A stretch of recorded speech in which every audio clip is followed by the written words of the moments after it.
ممبر نور پہ تشریف فرما معزز باوقار علماء اہل سنت و جماعت، قابل قدر معزز حاضرین، مکرم سامعین، السلام علیکم ورحمۃ اللہ وبرکاتہ۔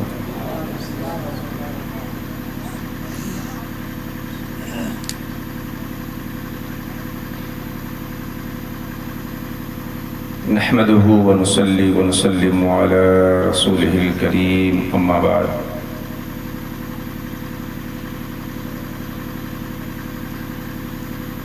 فقد قال الله تبارك وتعالى في خطابه القديم وكلامه العظيم: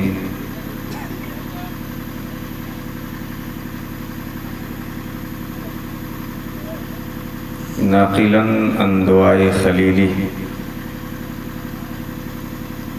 فأعوذ بالله من الشيطان الرجيم، بسم الله الرحمن الرحيم، ربنا وابعث فيهم رسولا منهم يتلو عليهم آياتك ويعلمهم الكتاب والحكمة ويزكيهم إنك أنت العزيز الحكيم۔ آمنت بالله وصدق الله العلي العظيم، وبلغنا رسوله النبي الأمين الكريم، ونحن على ذلك لمن الشاهدين والشاكرين، والحمد لله رب العالمين۔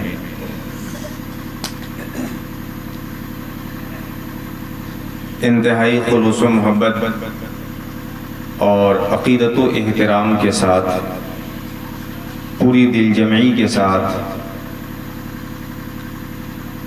نبیوں کے نبی، رسولوں کے امام، ہم گنہگاروں کی شفاعت فرمانے والے آقا، ارواحنا فدا جناب محمد رسول اللہ صلی اللہ تعالی علیہ وسلم کی مقدس بارگاہ میں درود پاک پیش کر لیں۔ اللہم صلی علی سیدنا حبیبنا شفیعنا مولانا محمد وعلى آل سيدنا ومولانا محمد كما تحب وترضى بأن تصلي عليه صلاة تبقى وتدوم۔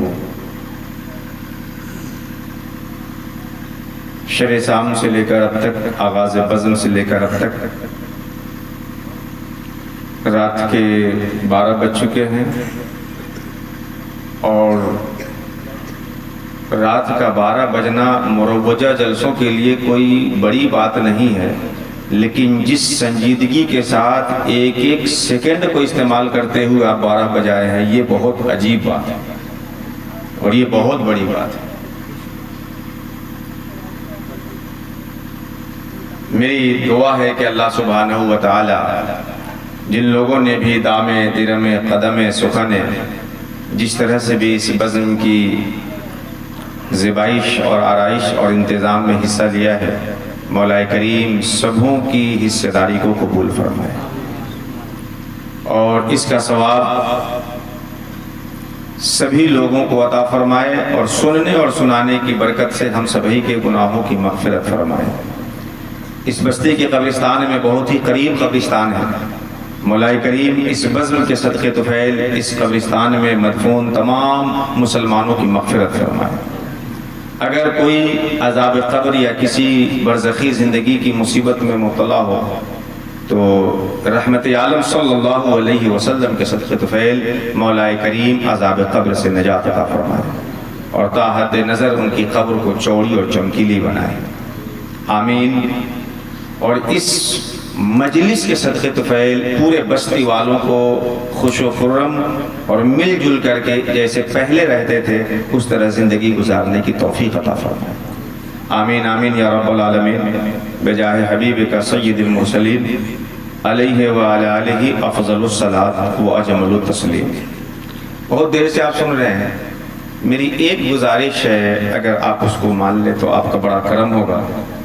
نیکیوں کے لیے اٹھنے والا ہر قدم انسان کے لیے باعث اجر ہوتا ہے۔ آپ کے سامنے کی جو کرسیاں خالی ہیں، برائے مہربانی پیچھے سے کھسک کر کے آگے کی خالی کرسیوں پہ تشریف لے آئیں. یقین جانیں جتنے قدم چل کر کے آپ آئیں گے منبر رسول سے مجلس رسول کو مزین اور خوبصورت بنانے کے لیے اچھی نیت کے ساتھ آپ آ رہے ہیں. اللہ سبحانہ و تعالیٰ آپ کے اس ہر عمل پہ آپ کو اجر عطا فرمائے گا. سبحان اللہ. الحمدللہ آپ نے اس ناچیز کی عزت کی، تکریم کی، آپ نے میری درخواست کو قبول کیا. مولا کریم آپ سبھی لوگوں کو اس عمل خیر کا بہترین صلہ عطا فرمائے.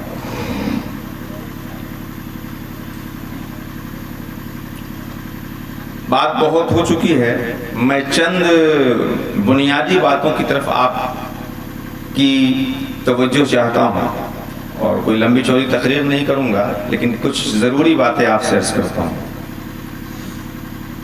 جشن رحمت للعالمین صلی اللہ علیہ وسلم کے بینر تلے ہم لوگ جمع ہیں. نبی کریم صلی اللہ تعالی علیہ وسلم ہم لوگوں کے بیچ پوری انسانیت کے نبی بن کر کے تشریف لائے. نبی انسانوں کے بیچ کیا کیا کرنے کے لیے آتے ہیں، اور نبی کے آنے کا مقصد کیا ہوتا ہے، اور ہمیں اپنی زندگی میں کرنا کیا چاہیے. حضرت مولانا مجیب الرحمن علیمی صاحب نے اس حوالے سے گفتگو کی ہے. میں الگ سے نئے موضوع کو چھیڑنے کے بجائے اسی پہ اپنا تبصرہ، اپنا کمنٹس لاحق کرتا ہوں. نبی انسانوں کے بیچ کس لیے آتے ہیں، اور جب نبی آتے ہیں تو کیا کرتے ہیں، اور پھر انسانوں کو نبی کے بعد نبی کی تعلیمات سے کیا کرنا ہے. معمار کعبہ حضرت ابراہیم علیہ السلام ہیں. جب اپنے بیٹے حضرت اسماعیل کے ساتھ مل کر کعبہ مکرمہ کی تعمیر سے فارغ ہو جاتے ہیں تو اللہ تعالیٰ سے دعا کرتے ہیں. میں نے جو آیت کریمہ آپ کے سامنے تلاوت کی ہے یہ حضرت ابراہیم کی دعا ہے. حضرت ابراہیم خانہ کعبہ کو جب بنا کے فارغ ہو گئے تو اللہ تعالیٰ سے دعا کرتے ہیں، ربنا وابعث فیہم رسولا منہم، اے میرے رب انہی میں سے ایک ایسا رسول ان میں بھیج دے، یتلو علیہم آیاتک، جو تیرے بندوں پہ تیری آیتوں کی تلاوت کرے، یعلمہم الکتاب والحکمہ، تیرے بندوں کو کتاب اور حکمت کا علم سکھائے، وَيُزَكِّيهِمْ، اور تیرے بندے کو صاف ستھرا بنائے. حضرت ابراہیم نے دعا کی، ربنا وابعث فیہم رسولا منہم، اے میرے رب ایسا رسول بھیج جو یہ تین کام کرے، تیری آیتوں کی تلاوت تیرے بندوں کے بیچ کرے، کتاب و حکمت کا علم تیرے بندوں کو سکھائے، اور تیرے بندوں کو صاف ستھرا کرے، مزکا مصفہ بنائے. انکا انت العزیز الحکیم، پروردگار تو عزیز ہے، غالب ہے، تو جو چاہے وہ کر سکتا ہے، اور حکیم تو حکمت والا ہے، تو خوب جانتا ہے کہ ایسے رسول کے آنے میں بڑی حکمتیں ہیں، اور تو جو چاہے وہ کر سکتا ہے، تو میری دعا قبول کر لے اور ایسا رسول بھیجے. یہ دعا حضرت ابراہیم کی. نبی کریم صلی اللہ علیہ وسلم فرماتے ہیں، حدیث شریف ہے کہ انا دعوت ابی ابراہیم و بشارت اخی عیسیٰ و رؤیا امی آمنہ، کہ میں اپنے باپ حضرت ابراہیم کی دعا کا نتیجہ ہوں، اور اپنے بھائی حضرت عیسیٰ کی خوشخبری اور بشارت ہوں، اور اپنی ماں حضرت آمنہ کا خواب ہوں. یعنی نبی کریم کے لیے حضرت ابراہیم نے دعا کی، آپ اس دعا کے نتیجے میں انسانیت کو ملے. حضرت عیسیٰ نے اپنے بعد آنے والے نبی کی بشارت کی، سرکار وہ خوشخبری ہے، اور قرب ولادت حضرت آمنہ ایک خواب دیکھتی ہیں جس سے شام کے محلات روشن ہو جاتے ہیں، سرکار وہ خواب کی تعبیر ہے. چونکہ نبی کریم صلی اللہ علیہ وسلم کی بعثت کے لیے دعا حضرت ابراہیم نے کی تھی، اور حضرت ابراہیم کی دعا پہ محمد رسول اللہ جو اللہ کے محبوب ہیں وہ انسانیت کو مل رہے ہیں. اسی لیے نماز میں جب ہم درود پڑھتے ہیں تو اللہم صلی علی محمد وعلی آل محمد کما صلیت علی ابراہیم وعلی آل ابراہیم انکا حمید مجید، کم و بیش 1,24,000 انبیاء کرام آئے، مگر نماز میں ہم جن کے اوپر رحمت کی دعا اور تشبیہ کے طور پر ذکر کرتے ہیں وہ حضرت ابراہیم اور ان کی آل ہے، کیونکہ ان کی دعا کو قبول کر کے اللہ نے محمد رسول اللہ انسان کو عطا فرمایا۔ اچھا، تو یہ تو حضرت ابراہیم کی دعا ہو گئی کہ حضرت ابراہیم نے دعا کی کہ اے اللہ ایسا نبی بھیج جو یہ 3 کام کرے، آیتوں کی تلاوت کرے، کتاب و حکمت کا علم سکھائے اور تیرے بندوں کو صاف ستھرا بنائے۔ دعا تو ہر کوئی کرتا ہے، اگر کوئی دعا کرے تو اس دعا کا قبول کرنا اللہ تعالیٰ پہ واجب ہے؟ نہیں۔ اہل سنت و جماعت کا عقیدہ ہے کہ اللہ تعالیٰ کے اوپر کوئی بھی چیز واجب نہیں ہے۔ اہل سنت کے بالمقابل ایک گمراہ عقیدہ ہے، فرقہ ہے معتزلہ، جو اصلہ کو اللہ پہ واجب کہتا ہے۔ ہمارا عقیدہ ہے کہ اللہ تعالیٰ کے اوپر کوئی بھی چیز واجب نہیں ہے۔ آپ دعا کریں، اگر وہ دے دیتا ہے تو اس کا فضل ہے، نہیں دیتا ہے تو اس کا عدل ہے۔ حضرت ابراہیم نے دعا کی تو کہ ایسا ایسا کرنے والا نبی بھیج، اللہ نے ان کی دعا کو قبول کرتے ہوئے ویسا ویسا کرنے والا نبی بھیجا کہ نہیں بھیجا؟ ابھی تک تو دعا کی بات رہی پہلی والی آیت کہ اے اللہ ایسا نبی بھیج جو تیرے بندوں میں آیتوں کی تلاوت کرے، تیرے بندوں کو کتاب و حکمت کا علم سکھائے، تیرے بندوں کو ستھرا بنائے۔ اللہ نے نبی بھیجا کہ نہیں ویسا، اور بھیجا تو جیسا جیسا تھا دعا میں ویسا ویسا بھیجا کہ نہیں بھیجا؟ اب وہ والی آیت پڑھ لیجئے تو تابق النال بالنال کی طرف فلسفہ کلیئر ہو جائے گا۔ لقد من اللہ علی المؤمنین اذ بعث فیہم رسولا من انفسہم یتلو علیہم آیاتہ ویزکیہم ویعلمہم الکتاب والحکمہ وان کانوا من قبل لفی ضلال مبین۔ جو کرنے کے لیے دعا حضرت ابراہیم نے مانگی تھی وہ کرنے والی صفتوں کا بیان کر کے اللہ احسان فرما رہا ہے۔ اب ذرا دونوں آیتوں کو ملا لیجئے تو بڑا فلسفہ کلیئر ہو جائے گا۔ جو کرنے والا نبی ہو وہ کرنے والا نبی آیا۔ اس آیت میں بھی 3 چیز اور اس آیت میں بھی 3 چیز۔ کیا؟ یتلو علیہم آیاتی، اللہ کا بڑا احسان ہوا کہ اس نے انسانوں کے بیچ، مومنوں کے بیچ ایسا رسول بھیجا جو اللہ کی آیتوں کی تلاوت کرتا ہے اور انہیں صاف ستھرا کرتا ہے اور انہیں کتاب و حکمت کا علم سکھاتا ہے۔ تو دونوں آیتوں میں 3 چیز آ گئی نا۔ اس میں ایک چیز ذرا سمجھیے کہ یتلو علیہم آیاتہ ہی دونوں میں پہلے ہے۔ پہلی والی میں بھی یتلو علیہم آیاتہ، یتلو علیہم آیاتہ، آیات کی تلاوت کرتا ہے، یہ دونوں میں سب سے پہلے ہے۔ اس کے بعد کتاب و حکمت کا علم اور تزکیہ، تو ایک آیت میں تزکیہ پہلے ہے اور کتاب و حکمت کا علم بعد میں، اور ایک آیت میں کتاب و حکمت کا علم پہلے ہے، تزکیہ بعد میں۔ یہ بتا رہا ہے کہ نبی آ کر سب سے پہلے آیتوں کی تلاوت کرتے ہیں اور قوم کے لیے آیتوں کی تلاوت ضروری ہے۔ اس کے بعد تیسرا عمل تزکیہ، دوسرا عمل علم ہے، تیسرا عمل تزکیہ ہے۔ علم اور تزکیہ میں ترتیب آگے پیچھے ہو سکتی ہے کہ پہلے پڑھ لو پھر کسی مزکی کے پاس جا کے تزکیہ کرا لو، یا اپنا تزکیہ اتنا کر لو کہ اتقوا اللہ ویعلمکم اللہ، کہ دل صاف ہو جائے اور اللہ علم کا سمندر تمہارے قلب میں ڈال دے۔ نبی 3 کام کرنے کے لیے آتے ہیں۔ ان 3 کاموں کی ترتیب اللہ نے جو دونوں آیتوں میں کی، تو آیات کی تلاوت دونوں میں نمبر 1 پہ ہے۔ یتلو علیہم آیاتہ یا آیاتک، سب سے پہلا مرحلہ ہوا نبی کے دعوت کا، نبی کے کام کا۔ دوسرا مرحلہ بعض میں یزکیہم ہے اور بعض میں یعلمہم الکتاب ہے۔ پہلے یزکی، بعد میں تعلیم، اور بعد میں پہلے تعلیم، بعد میں تزکیہ۔ ترتیب آگے پیچھے ہو سکتی ہے، چلے گا، لیکن علم اور تزکیہ یہ دونوں چیزیں نبی کرنے کے لیے آتے ہیں، اور نبی کے ماننے والوں کے لیے یہ ساری چیزیں ضروری ہیں۔ میں اپنی بات کچھ نہیں کہہ رہا ہوں، قرآن کی شریف کی 2 آیتیں لا کر کے بات آپ کے سامنے کلیئر کر رہا ہوں۔ اس سے تو سمجھ میں آیا ہوگا کہ نبی کئے کام کے لیے آتے ہیں، کتنے کام کے لیے؟ 3۔ نمبر 1 آیتوں کی تلاوت، نمبر 2 کتاب و حکمت کا علم، اور نمبر 3 قوم کا تزکیہ اور تصفیہ۔ اس 3 کام کے لیے آتے ہیں۔ نبی آیت کی تلاوت کرتے ہی سب سے پہلا کام ہے، یہ ہے کیا صاحب؟ آیت جو ہم لوگ بولتے ہیں عرف میں، تو کس کو بولتے ہیں آیت ہم لوگ عرف میں اور اصطلاح میں بھی؟ قرآن حکیم کے ٹکڑے جس کا ایک مبدا ہوتا ہے، ایک منتہا ہوتا ہے۔ الحمدللہ رب العالمین یہ ایک آیت ہو گئی۔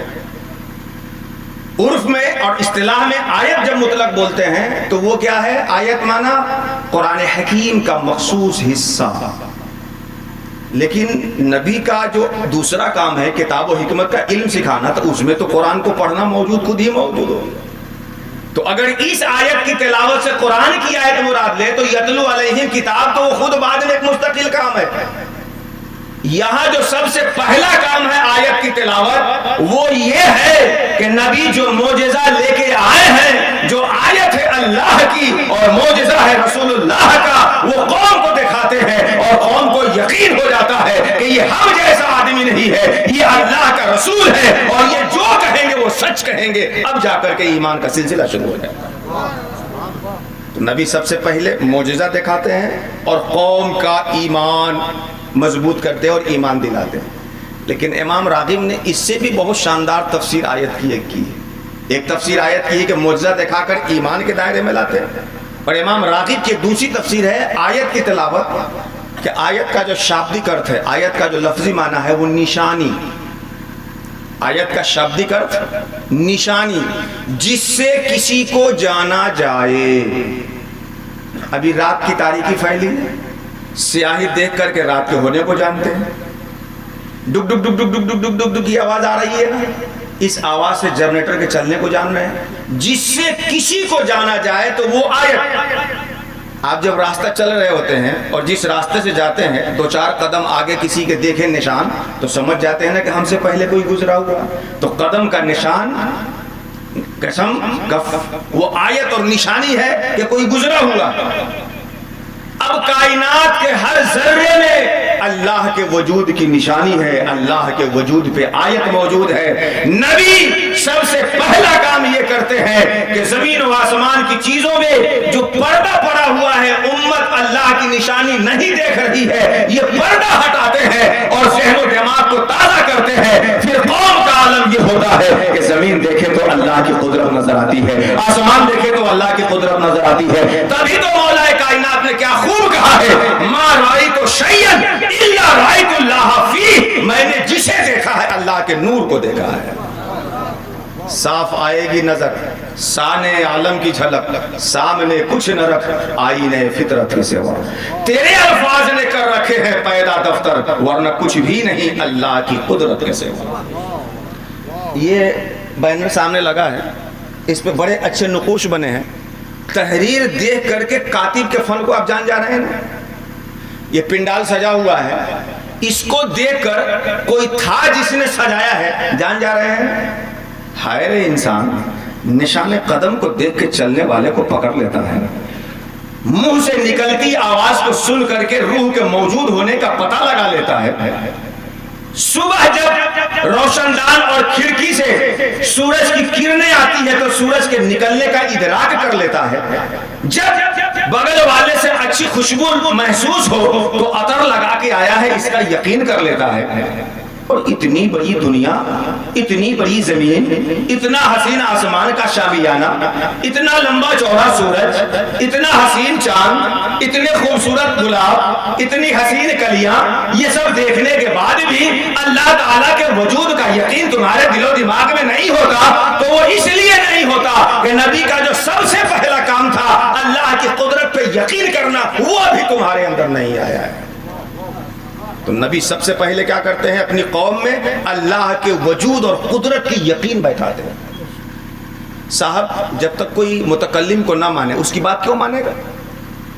جب تک قائل پہ ایمان نہ ہو قول پہ کیسے ایمان لائے گا؟ تو نبی سب سے پہلے اللہ کی وجود اور اس کی قدرت کی نشانی لوگوں میں دکھاتے ہیں، اور کائنات کے ہر ذرے میں اللہ کی نشانی ہے۔ یہ تو ہماری غفلت ہے صاحب کہ ہم مسجد میں جاتے ہیں نا تو اس وقت بھی اللہ دل سے نہیں آتا تھا۔ یہ مسجد کی گھڑی ممبئی سے آئی ہے کہ کلکتہ سے آئی ہے، یہی تبصرہ کرتے کرتے اقامت ہونے لگتی ہے۔